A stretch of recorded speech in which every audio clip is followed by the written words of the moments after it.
자, 독립변수 12개와 절편 1개를 포함하는 세기 모델이 있다고 합니다.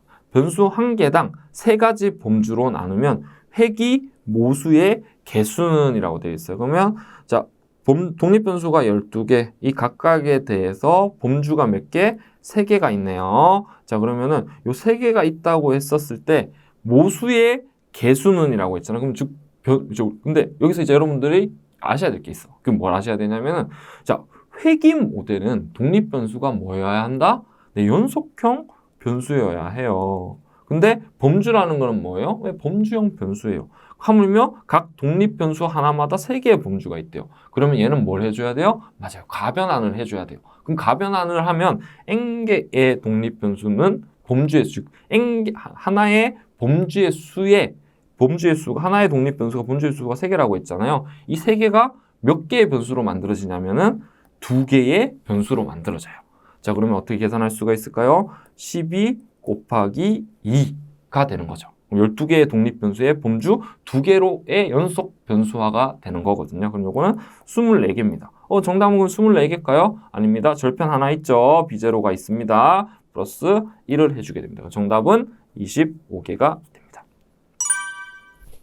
자, 클래스 불균형에 대한 설명으로 옳지 않은 것은, 자, 우리 정답에 대한 클래스가 남성이 70개, 여성이 30개인 상황이요. 자, 이런 데이터를 가지고 학습하면 어떻게 돼요? 네, 편향이 생겨요. 이런 문제들을 우리는 해결하기 위해서 클래스 불균형을 처리를 하게 됩니다. 그러면은 2번 봐볼게요.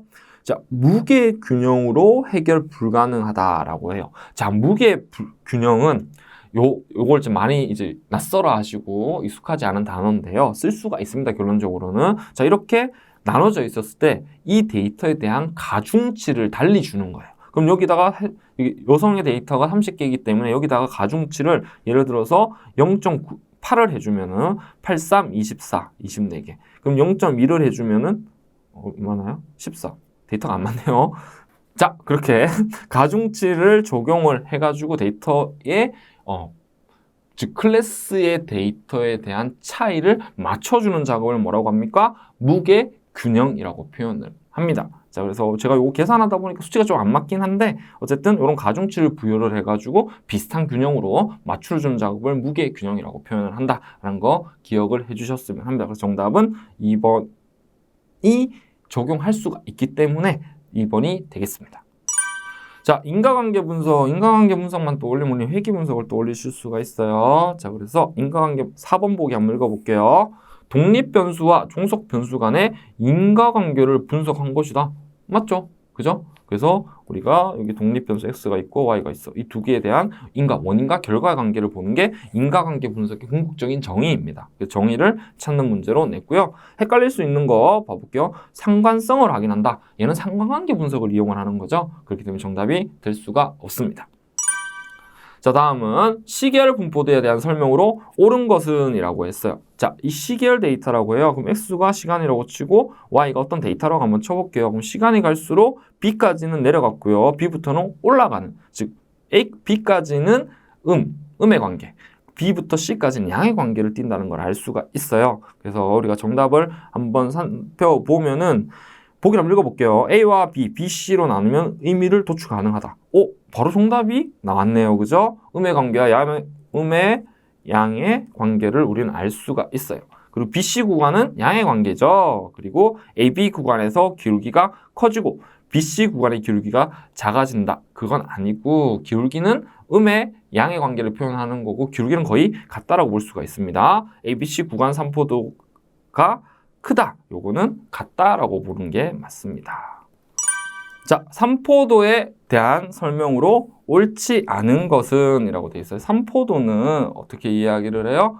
데이터의 흩어짐 정도를 이야기를 하고 근데 실은 문제의 보기를 보면 산포도로 얘기하는 것보다는 우리가 기초 통계량에는 중심 경향치 그리고 산포도와 비대칭도 이 세 가지로 구분이 되죠. 그 보기가 지금 산포도와 비대칭도 관점에서 다 지금 제시를 해놓고 있는 내용이에요. 그래서 3번 봐볼게요. 첨도는 그래프의 양쪽의 뾰족한 정도를 뜻한다.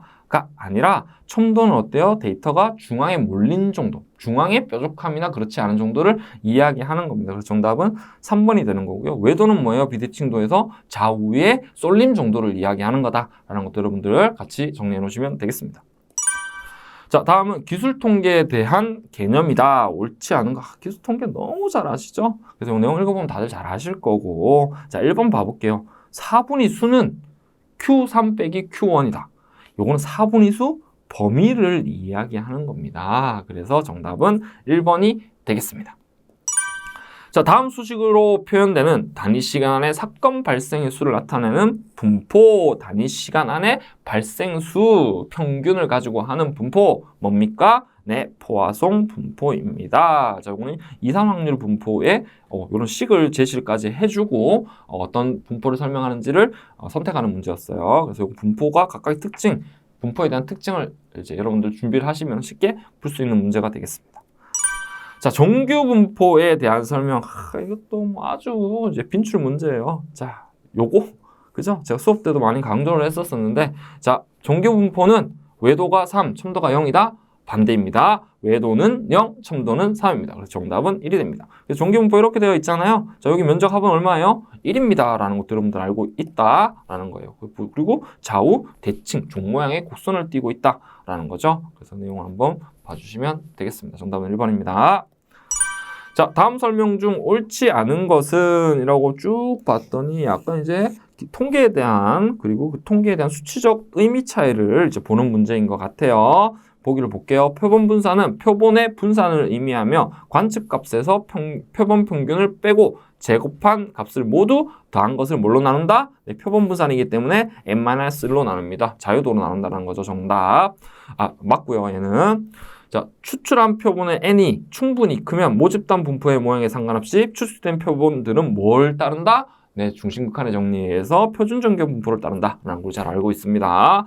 표본 평균의 분포는 특정한 모집단에서 동일한 크기로 표본을 뽑아서 각각의 표본들의 평균을 계산하였을 때 그 평균들의 확률 분포를 의미한다. 이 평균의 분포를 의미한다. 맞습니다. 맞고. 자, 그럼 정답은 4번이네요. 모집단을 통해 표본 집단을 추론한다. 모집단에서 표본 집단을 추출해서 그 통계량을 가지고 모집단의 특성을 추론하게 되는 거죠. 그래서 정답은 4번입니다. 자, 평균과 표본 분산을 구합니다. 자, 2, 4, 6, 80이라는 데이터가 있어요. 얘는 몇 개예요? 5개네요. 자, 그럼 2, 4, 6, 80 더하면은 10, 20, 30이 되겠네요. 30을 5로 나누면 얼마입니까? 6이 됩니다. 자, 이게 뭐예요? 평균이 되는 거고요. 자, 표본 분산 어떻게 구합니까?